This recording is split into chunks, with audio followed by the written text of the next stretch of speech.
All right, everybody, how's it going? It is Saturday, September 7th, 2019. We are 2 days away from the Oakland Raiders' first regular season game on Monday Night Football against the Denver Broncos, a game in which I had the Raiders winning. I don't now, but I can't go back and change my picks. Antonio Brown was cut. He's done. He got released. He's all done. He's been released by the Raiders. He's requested his release earlier today, and the Raiders have gone ahead and granted him his request and released him.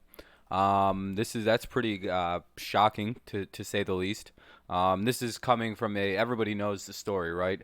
The Pittsburgh drama with Big Ben. He gets what was it, traded over for a third and a fifth round draft pick. Sort of a quietish offseason, rumblings and tumblings of Antonio being kind of annoyed, or just being, Antonio.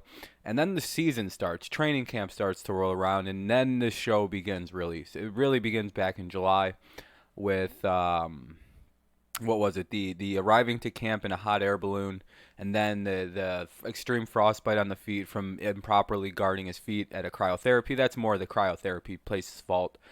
They should kind of watch these dudes who come in and yada yada. That's not really the point. So he misses a bit of camp due to that, and then he has the helmet saga where he gets his helmet. He wants to use his old helmet like most of the old players do, but due to new safety requirements for helmets, his helmet's no good. Brady also lost his. A couple other players did who've been around for a while. It's whatever. They moved on. They don't like it. It is what it is, though. Um, so after the helmet saga, they deny his appeal. They get him a brand new one. That one gets rejected. He appeals, loses that one. So they give him the Power Ranger helmet, or the one they said he looks like he's a boat, and all that funny stuff. An explanation for why Raiders wide receiver Antonio Brown was swept from AB told me not to come in Thursday, bad my name, and then come work, give me two papers after the press conference, no guaranteed, and no way. So basically, it sounds like Antonio wanted to be released due to the fact that they took away his guaranteed money. He's not about to play week to week. They fined him 215K on top of the 57 after the altercation. What else is there? Oh yeah, okay. And then after the helmet saga, what was it? He got fined for missing some of camp. Then he had that altercation with Mike Mayock on Wednesday where he called him a cracker and whatnot, which is hilarious. Um, just the whole thing, the whole fucking thing is just. Um, David says brother Derek Carr was in the building early today trying to wrap his brain around what's happening with AB. Says Derek told him they have no choice but to move on and get ready to play the Broncos if he's not on the team. And all in all, Antonio Brown screamed at Mike Mayock, punted a ball, and yelled, "Find me for that," and they did. More than 215K, plus voiding all of its guarantees of 30 mil. AB asked for his leaves, knowing he's entitled to zero. Yeah, he's done. He's not on the Raiders anymore. So that is the end of Antonio's Raider days. If you're keeping score at home, wide receiver Antonio Brown was not playing Monday night, then was playing. Then he asked to be released. Now got his answer, and he's released.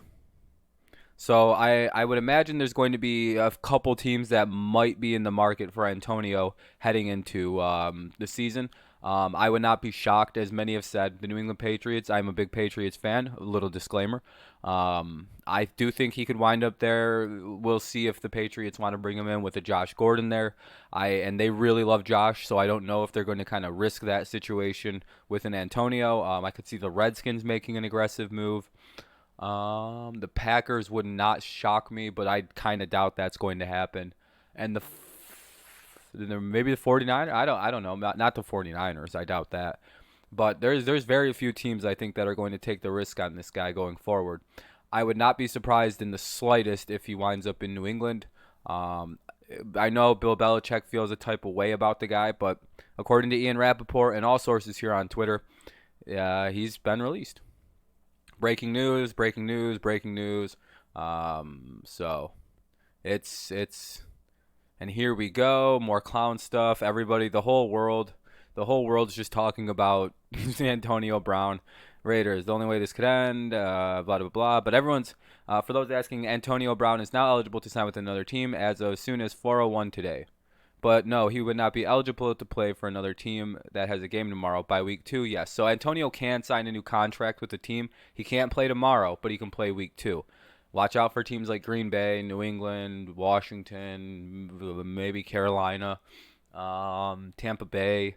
Tampa Bay, actually, and Philadelphia. That would not surprise me if you could throw Tampa, Philly, Green Bay, New England, and Washington. Those are my most five likely teams. Let me know what you think of this whole situation and where you think he might end up because he's going to be on a team somewhere.